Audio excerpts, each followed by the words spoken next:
సంక్రాంతికి పంచాయతీ భేరీ. జనవరి 14న నోటిఫికేషన్, ఫిబ్రవరి 2వ వారంలో ఎన్నికలు, 3 దశల్లో నిర్వహణ, తర్వాత జెడ్పీటీసీ ఎంపీటీసీలకు, 2 పిల్లలకు మించి సంతానం నిబంధన ఎత్తివేత, సమగ్ర కులగణనపైన డిసెంబర్ 10వ తేదీ వరకు నివేదిక. అనంతరం బీసీ రిజర్వేషన్లపైన ప్రభుత్వ నిర్ణయం, కొన్ని మండలాల్లో పెరగబోతున్న ఎంపీటీసీ స్థానాలు, రాష్ట్ర ప్రభుత్వం కసరత్తు, ఈలోపుగా రైతు భరోసా. వీళ్ళు ఏం చేస్తారంటే ఈ ఎలక్షన్స్ వస్తున్నాయి కాబట్టి ఈలోపుగానే రైతు భరోసా ఒకటి, పెన్షన్లు ఒకటి, ఇట్లా కొన్ని కీలక నిర్ణయాలు తీసుకొని ఎలక్షన్లోకి ఎంటర్ కాబోతున్నారు వెరీ క్లియర్గా. సో ఇప్పుడు ఎలక్షన్స్ ఎప్పుడు పెడతారనంటే సంక్రాంతి జనవరి 14న నోటిఫికేషన్ ఇస్తారట, ఫిబ్రవరి 2వ వారంలో ఎలక్షన్స్ ఉండే అవకాశం ఉందట. ఇవాళ మనం డిసెంబర్ ఆల్మోస్ట్ ఇవాళ 29 అంటే ఇంకా ఒక రోజు గడిస్తే 1వ తారీఖు, సరిగ్గా నెల 15 రోజులు ఉంది నోటిఫికేషన్కి. 3 దశల్లో నిర్వహిస్తారట. ఫస్ట్ సర్పంచ్ ఎలక్షన్స్, ఆ తర్వాత జెడ్పీటీసీ ఎంపీటీసీ ఎలక్షన్స్. అండ్ దాంతోపాటు తీసుకున్న మరో కీలక నిర్ణయం, 2 పిల్లలకు మించి కనుక 3 పిల్లలు ఉంటే 1995 తర్వాత వచ్చిన నిబంధన అనుకుంటుంది ఉంటే సర్పంచ్గా పోటీ చేయడానికి అనర్హుడు. సో కాబట్టి ఆ నిబంధనని, ఆ కండిషన్ని ఎత్తేయబోతున్నారట. పంచాయతీ ఎన్నికల నిర్వహణపైన రాష్ట్ర సర్కార్ దృష్టి పెట్టింది. రాబోయే సంక్రాంతికి ఎన్నికల షెడ్యూల్ను విడుదల చేసేందుకు ముమ్మర కసరత్తు చేస్తోంది. ఈ మేరకు ఫిబ్రవరి 2వ వారంలో సర్పంచ్ ఎన్నికలను నిర్వహించే అవకాశాలు ఉన్నాయి. తెలంగాణ వ్యాప్తంగా సర్పంచ్ ఎన్నికలను ఒకే రోజు జరిపితే ఎదురయ్యే సవాళ్లు దృష్టిలో ఉంచుకొని మొత్తం 3 విడతల్లో ఎన్నికలు నిర్వహిస్తామని రాష్ట్ర ఎన్నికల సంఘం ప్రకటించింది. అంటే టోటల్ స్టేట్ మొత్తం ఒకే రోజు ఎలక్షన్ ఉండదు, 3 ఫేజెస్లో ఉంటుంది. సర్పంచ్ ఎన్నికలు ముగిసిన తర్వాత జెడ్పీటీసీ ఎంపీటీసీ ఎన్నికలు నిర్వహించబోతున్నది. స్థానిక సంస్థల ఎన్నికల్లో భాగంగా అభ్యర్థులకు 2 పిల్లలకు మించి సంతానం నిబంధన ఎత్తివేస్తామని ప్రభుత్వం ఇప్పటికే ప్రకటించింది.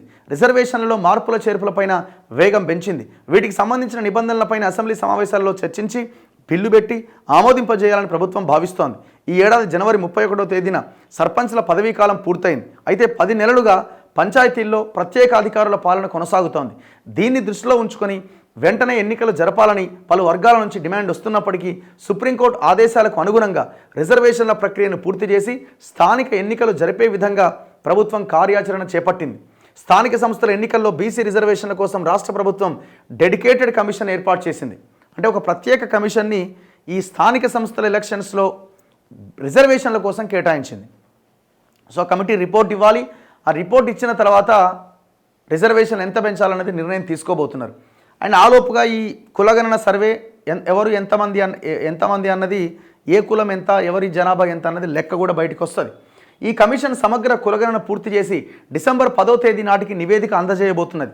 ఆ నివేదికను పరిశీలించిన అనంతరం బీసీ రిజర్వేషన్లపైన ప్రభుత్వం ఒక నిర్ణయం తీసుకోవాలనే ఉద్దేశంతో ఉన్నది. బీసీ రిజర్వేషన్లను ప్రభుత్వ పరంగా పెంచే అవకాశాలను పరిశీలించబోతున్నది.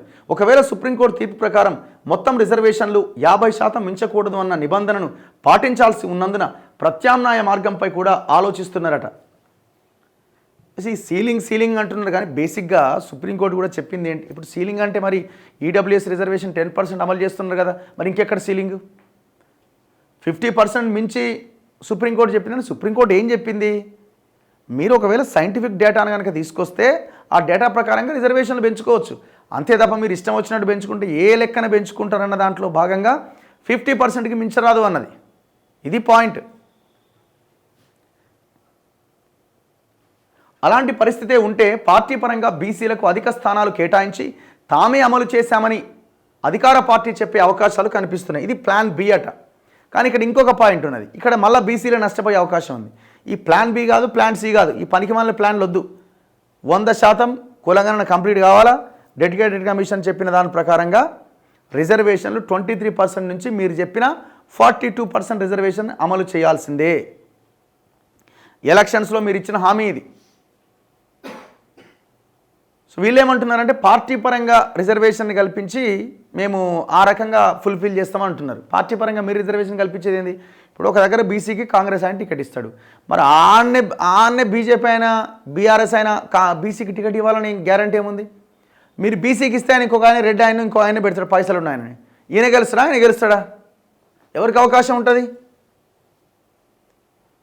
అంటే అన్ని చోట్ల వాళ్ళే గెలుస్తారని నేను అంటలేను. కానీ ఎక్కడో దగ్గర అయితే మళ్ళీ సేమ్ ఆడికే వస్తుంది కదా.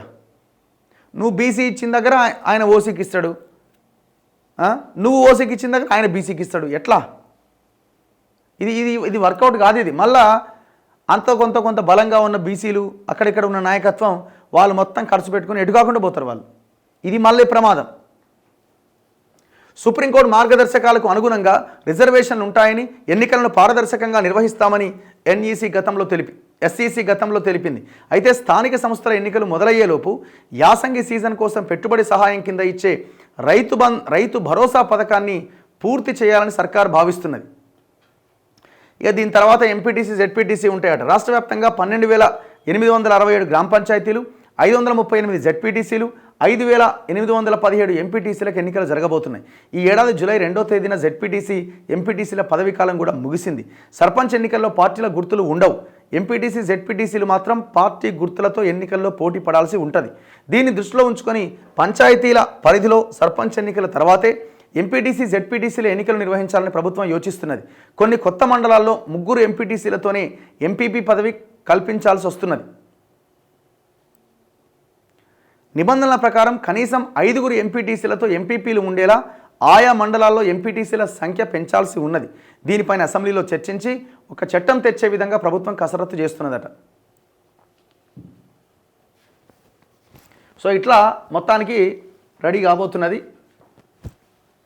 డిసెంబర్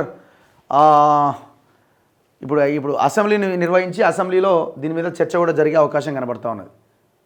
జనవరి 14th అట్లా నోటిఫికేషన్ వస్తుందట.